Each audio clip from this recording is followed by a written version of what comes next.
Dear everyone, आज के इस वीडियो लेक्चर में हम लोग मौसमी बुखार यानी वायरल फीवर को समझेंगे। ये वायरल फीवर क्या है, कैसे होता है और कितने तरह के वायरल फीवर्स होते हैं। तो इन्हीं चीज़ों को आज हम लोग बहुत आसान भाषा में समझने की कोशिश करेंगे। तो आइए हम लोग वायरल फीवर के डेफिनेशन से समझते हैं। जैसा कि नाम से ही ज़ाहिर है, वायरल फीवर देखिए, वायरल्स के इन्फेक्शन से होने वाले जो फीवर होता है उसको हम वायरल फीवर कहते हैं। और ये कभी भी हो सकता है, ख़ास तौर पे मौसम के ट्रांजिशन का जो स्टेज होता है। जैसे सर्दी से गर्मी में हम जा रहे हैं, गर्मी से बरसात में जा रहे हैं, बरसात से फिर ठंडी में आ रहे हैं। तो इसमें ये ख़ास तौर से ये मौसमी बुखार जो है हो जाता है। या कभी भी हो सकता है, मान लिया कि मौसम का ट्रांजिशन स्टेज नहीं है, तब भी जो है ये वायरल फीवर जो है हो जाता है। अब क्या है कि इसके होने का कारण क्या है? वायरल फीवर होता क्या है? क्यों है? तो इसके जो पॉजिटिव एजेंट्स है, जैसा कि मैंने कहा कि वायरस से होता है, वायरस के इन्फेक्शन से। तो कई तरह के वायरसेज हैं जिससे वायरल फीवर हो जाता है, जिसमें खास खास जो वायरस है उसको मैंने इनलिस्ट कर दिया है यहाँ, लगभग 4 किस्म के। होता तो है बहुत तरह का, लेकिन इसमें खास तौर से राइनो वायरसेज है जो कॉमन कोल्ड जो है कॉज करता है। कॉमन कोल्ड का वीडियो मैं बना चुका हूँ, इसमें भी कुछ उसका ज़िक्र करूँगा। उसके बाद इन्फ्लुएंज़ा वायरसेज हैं, इससे भी वायरल फीवर होता है। उसके बाद जो है सार्स-CoV-2 है, जिससे जो है कोविड-19 होता है, उसी वायरस से ये वायरल फीवर भी होता है। मतलब वो एक तरह का वायरल फीवर ही है जिसमें न्यूमोनिया टाइप का लक्षण आता है। तो इसको हम थोड़ा-सा, इसका लक्षण हम अभी थोड़ी देर में इसका ज़िक्र करेंगे। दूसरा जो है नेक्स्ट है, वो क्या है कि RSV है, यानी कि रेस्पिरेटरी सिंसिशियल वायरसेस। तो ये कुछ वायरसेस हैं जिसके वजह से वायरल फीवर हो जाता है। फीवर का मैं डेफिनेशन बता चुका हूँ। मेरे पिछले वीडियो में फीवर पे ही एक वीडियो इसी चैनल पे अवेलेबल है, आप देख सकते हैं कि फीवर किसको कहते हैं, उसमें मॉलिक्यूलर मैकेनिज्म क्या है उसका। तो मैं थोड़ा-सा इसमें जो है ऐड कर दूँ, फिर से मतलब रिमाइंड कर दूँ कि फीवर क्या है कि हमारे बॉडी का जो नॉर्मल टेम्परेचर है, उस नॉर्मल टेम्परेचर से जैसे ही ज़्यादा टेम्परेचर हो जाता है, तो उस कंडीशन को हम, मेडिकल कंडीशन को हम कहते हैं फीवर। फीवर को हम पायरेक्सिया के नाम से भी जानते हैं, जिसमें क्या होता है, पायरोजेंस एक कंपाउंड बन जाता है हमारे बॉडी के अंदर। जो बनाने वाला जो है वो इन्फेक्शियस एजेंट्स होता है। अगर मान लिया कि ये वायरस के इन्फेक्शन से हो रहा है, तो वो पायरोजेन प्रोड्यूस करेगा, और वो पायरोजेन क्या करेगा कि हमारे ब्लड सर्कुलेशन में, और जहाँ पे इन्फ्लामेशन हो रहा है, जहाँ पे हमारे बॉडी में जो इन्फेक्शन का जो साइट है, जैसे मान लिया कि गले पे, ज़्यादातर वायरल फीवर में क्या होता है कि वो रेस्पिरेटरी ट्रैक के अंदर इन्फेक्शन होता है और वहाँ पे इन्फ्लामेशन होता है, जिससे जो है बुखार आता है, खांसी होती है, नज़ला ज़ुकाम ये सब होता है। तो यानी कि वो जो रेस्पिरेटरी ट्रैक में क्या होता है कि इन्फेक्शन होता है, इन्फेक्शन की वजह से इन्फ्लामेशन होता है, और वहाँ पे पायरोजेन सब्सटेंस बनते हैं, और उस पायरोजेन के इफेक्ट की वजह से फिर इम्यून रिस्पॉन्स होगा, और उस इम्यून रिस्पॉन्स में साइटोकाइन्स बनेंगे, जो पायरोजेनिक साइटोकाइन्स है, एंडोजिनस पायरोजेंस कहते हैं उसको।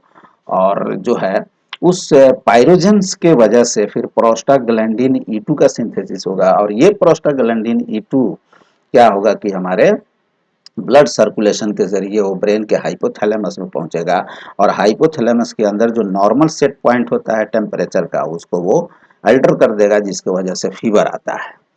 तो ये है मैकेनिज्म मोटे तौर पे फीवर को कॉज करने का, जो अंडरलाइन मैकेनिज्म है, मोलेकुलर मैकेनिज्म, वो ये है। सिंपली ये है कि वायरस के इन्फेक्शन से फीवर हो जाता है, जिसमें ये 4 तरह के वायरस यहाँ इनलिस्टेड है। इसको आप समझ। फिर चलिए हम लोग अब बात करते हैं कि ये जो वायरल फीवर है वो कई तरह के होता है।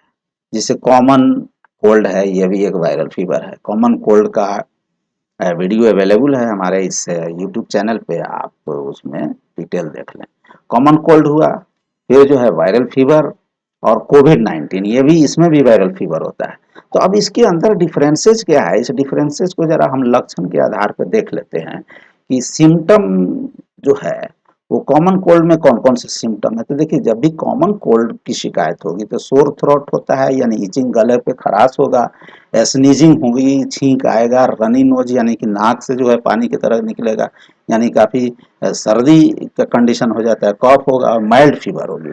इसमें हाई टेम्परेचर नहीं होता है। कॉमन कोल्ड में क्या होता है कि हाई टेम्परेचर नहीं होगा, उसमें ये सारे लक्षण के साथ साथ फीवर बिल्कुल माइल्ड रहेगा, यानी कि बॉडी का जो नॉर्मल टेम्परेचर उससे थोड़ा सा रेज होगा, फिर नेजल कंजेशन होगा, हॉर्स वॉइस होगी और ड्राई थ्रोट यानी कि थ्रोट पे जो है गले पे खराश समझिए उसको, फिर हेडेक भी होगा, माइल्ड हेडेक होगा, उसमें बहुत तेज जो है सर में दर्द नहीं होगा, बॉडी में भी हल्का-फुल्का दर्द होगा, बहुत ज़्यादा दर्द नहीं होगा। चलिए तो ये कॉमन कोल्ड का रह गया। Symptom of viral fever, viral fever में किस तरह के सिम्पटम आएँगे? इसमें बहुत तेज़ बुखार आएगी, सीवियर फीवर एंड चिल्स।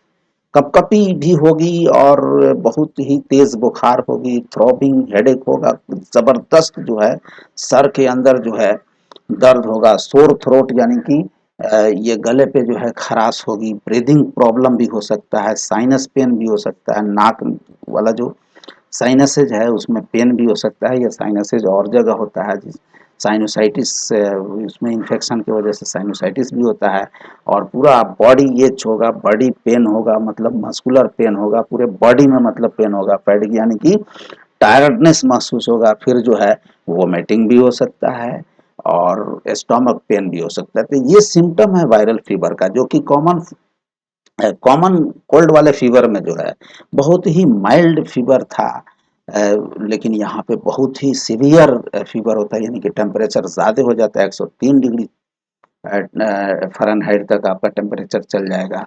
ठीक है? तो ये है वायरल फीवर के लक्षण। और जो है सिम्पटम अब हम देखते हैं कोविड-19 के केस में, चूँकि ये भी इसमें भी वायरस के इन्फेक्शन की वजह से ही कोविड-19 होता है, लेकिन इसके कुछ सिम्पटम जो है उन दोनों कॉमन कोल्ड और वायरल फीवर से थोड़ा-सा अलग है।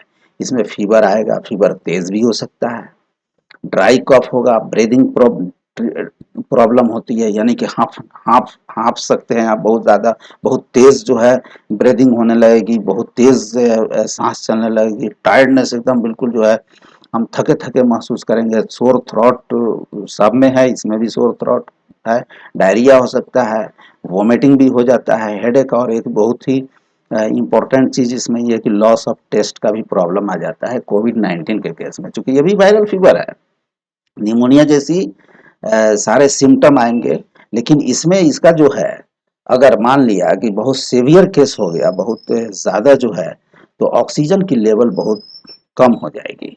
ऑक्सीजन की जो सैचुरेशन लेवल है बॉडी में, वो कम हो जाएगी और ऑक्सीजन का लेवल अगर बहुत कम हो गया तो आपको जो है क्या होगा कि कोविड-19 के केस में तुरंत जो है हॉस्पिटल जाना पड़ेगा, उसमें ऑक्सीजन अलग से लेना पड़ सकता है, ऑक्सीजन पे उसमें जो है बहुत तरह की प्रॉब्लम हो सकती है, ऑक्सीजन का लेवल अगर बहुत कम हो गया तो आप जो है उसको घर में ठीक नहीं कर सकते, उसको तुरंत जो है आपको हॉस्पिटल ले जाना पड़ेगा और उस मरीज को ऑक्सीजन के ऊपर रखना पड़ेगा, क्योंकि ऑक्सीजन की सैचुरेशन उसमें कम होते बहुत कम, जो कोविड-19 के केस में लंग्स का प्रॉब्लम हो जाता है, लंग्स के अंदर इन्फेक्शन हो जाता है, कोविड-19 के जो वायरस है वो लंग्स के सेल्स को एल्विलाई को जाके डैमेज कर देते हैं, जिसकी वजह से ऑक्सीजन का प्रॉपर सप्लाई नहीं हो पाता है, इसलिए बाहर से ऑक्सीजन पे रखा जाता है पेशेंट को।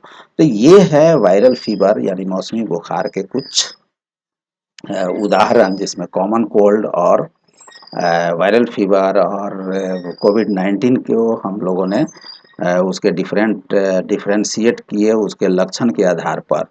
तो ये वायरल फीवर वायरस से होने वाली ये फीवर है, बुखार है, जिसको मौसमी बुखार भी कहते हैं। तो इससे बचने के लिए आप जो है हमेशा कोशिश करते रहें, अपने आप को जो है जो इन्फेक्टेड पेशेंट है उससे अपने आप को अलग रखिए और ये मौसमी बुखार होते रहता है, कभी-कभी अपने से ठीक हो जाता है, अपने से अगर ठीक नहीं होता है, तो फिर आपको आपको जो है डॉक्टर के पास जाना पड़ेगा। जो अच्छे जो फिजिशियन होंगे उसको कंट्रोल कर। Thanks for watching this video.